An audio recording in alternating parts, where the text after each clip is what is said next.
Hello students, we are studying the first chapter of paper first SYBSc phase equilibrium. In that we have studied the degrees of the freedom, then what are the different examples of the system. Now we are going to study the different types of the phase diagram which is possible for the different systems. Now, so this phase diagram, this will indicate or that will represent the different types of the phases that can coexist with one another at particular pressure and the temperature. So these phase diagrams depict that will be depict or predicts the possible phases, how they can be exist in the equilibrium at the given temperature and the pressure. So this phase diagram, it gives the presentation of the different types of the phases, how they are present in the equilibrium and what conditions are required to exist as their equilibrium. Now let us consider the first system. It is the one component system we can consider here. So we know that the one component system, it is the water. So in the water, liquid phase is there, solid phase is there. So this is water and water vapor. So this is only the system where one component is present and three phases can be given. They can be exist in the equilibrium with the one another at the particular temperature and pressure. Now let us see first the general phase diagram for this type of the system, that is two types of the system here, liquid and liquid vapor. For example, water and water vapor we can consider here. Now this is the graphical representation, we can say it is the graph plotted of pressure versus the temperature, and pressure is given in the mm of Hg and the unit for the temperature is expressed in the Kelvin. Now we can see here pressure and temperature are the independent variables. We know that the most important variables for the system, and in this graph we are getting the AB curve. This curve is obtained and we can see here above this AB curve liquid phase is present and below this curve vapor phase is present. Now from this graph we can say that A and Y, this is this point or this curve. At this curve what happens? This liquid and the vapor phases that will coexisting in equilibrium with each other. Now when we consider YB, again above this curve liquid phase is there and below this vapor phase is there.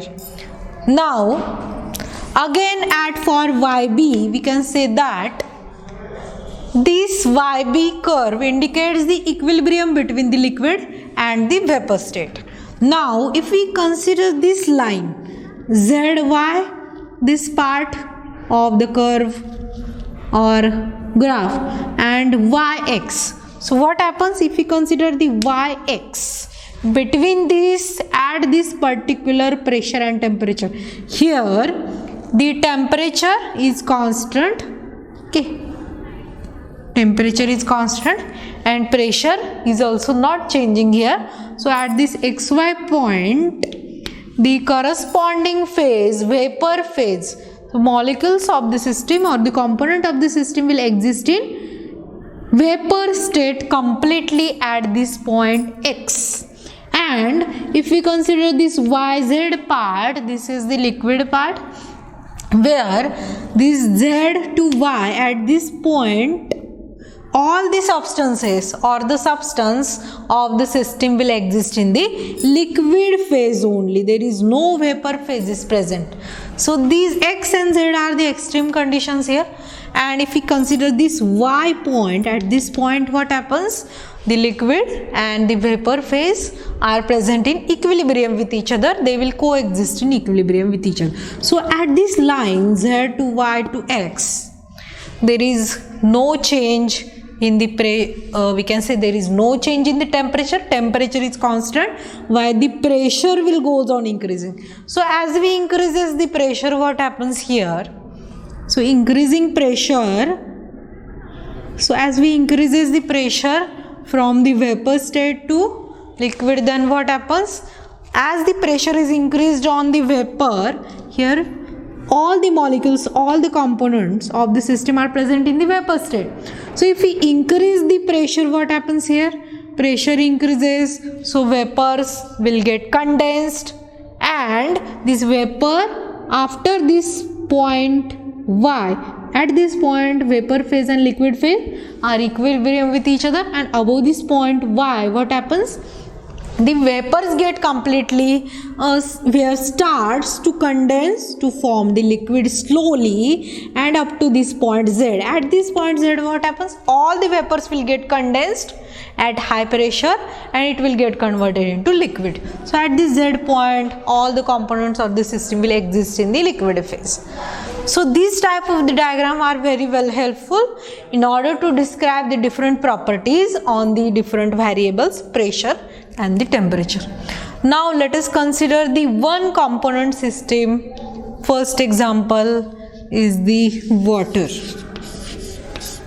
That is, water is H2O. It is one component system and it can exist as three phases, that is ice, water as the liquid form and the vapor state. Now let us consider the phase diagram for this water. Now let us see this graph. Again pressure is plotted versus the temperature, and in this case if we consider the pressure high, if we apply the high pressure and very low temperature, nearly 220 degrees Celsius, minus 220 degrees Celsius, or high pressure at nearly 2000 atmospheric pressure, above this, below this pressure and below this above this temperature, what happens? The ice will exist in the different structural form. So only ice will exist in this particular range of the temperature and pressure. Now we know that from the 0 degree Celsius, if we lower the temperature to minus degree Celsius, then ice will starts ice will becomes compact, more compact, and liquid will get converted into the ice. So below 0 degree Celsius we are getting the one phase only, that is ice or solid phase, and above the 0 degree Celsius we are getting slowly the liquid phase that will coexist with the water vapor. Now see this curve which are present in this different temperature and different pressure. Here we are getting the curve AO, it is the first curve, and OB. So overall AB is the curve given for this system, that is ice, water and the water vapor. Now if we consider here it is ice is present, here water is present, and here water vapors are present. Now we can divide this overall graph into four parts, that is this AO and OC, this part is there, OC and OB part is there, this below of OB and below of AO. So this graph can be divided into four parts, and below AB it is observed that all the system will exist in the vapor state, and if we consider the above part of AO, that is system or phase is the ice. So all the molecules will exist in the ice phase or the solid phase. Now let us consider the first system, first curve, that is AO. Now we can describe this curve, we can study this curve So this is the AO curve. At O point, what happens? The temperature in nearly 0 degree Celsius, somewhat very less than the 0 degree Celsius, not minus but not 1 degree Celsius here. At this lower temperature, nearly 0 degree Celsius, then what happens? The pressure, it is nearly 4.58 pressure is there. So above this AO, we consider AO curve. So above these curves, the system will exist in the ice phase, and below this AO curve, the system is the exist in the vapor state. So this AO curve represents the equilibrium between the vapor phase and the ice phase. That is, the ice phase and the vapor phase of the water will coexisting with one another at AO. So in this case, one component is there. We can calculate the degrees of the freedom for this component minus phase plus 2. So one component is there, 1 minus 2 phases are there. So it is the monovariant system. This AO, it is found to be a monovariant system. Now let us consider the curve OB.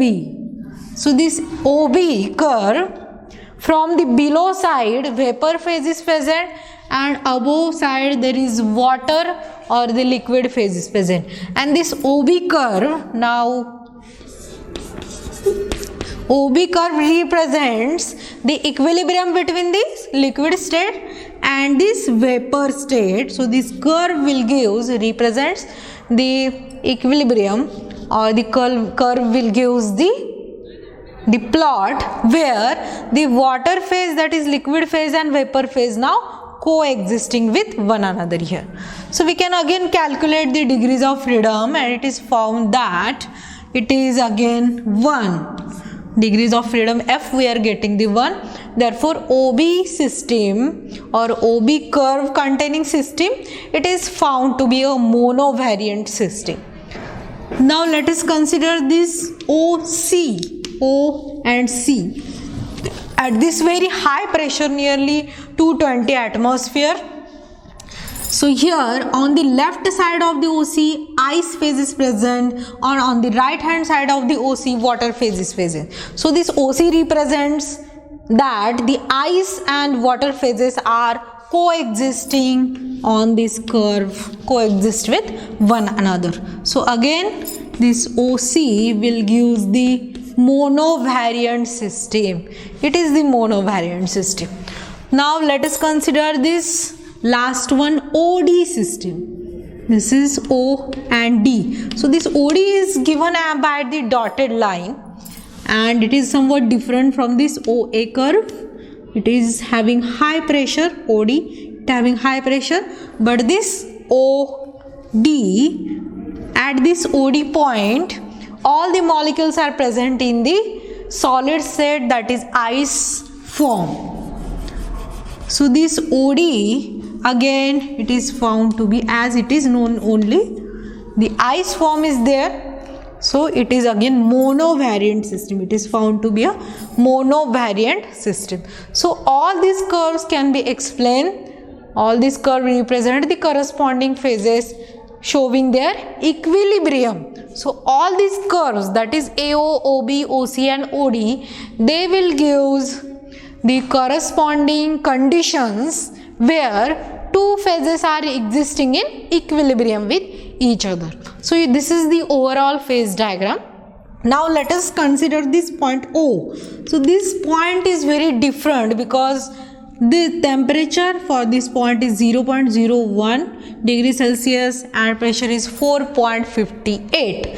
At this point, ice, water as well as water vapor, all the three phases are coexisting with each other, coexisting equilibrium with each other. So this O point, it is called as the triple point of the water. This is the triple point of the water, where all the three phases are present and they are in equilibrium with each other. So this type of triple point, it is possible only for the water system. So this is the zero variant system. At this point, this is the zero variant system. So this is all about the phase diagram we have explained for the water molecule. So in the next lecture, we will see further more examples for the phase diagram. Thank you for the watching video.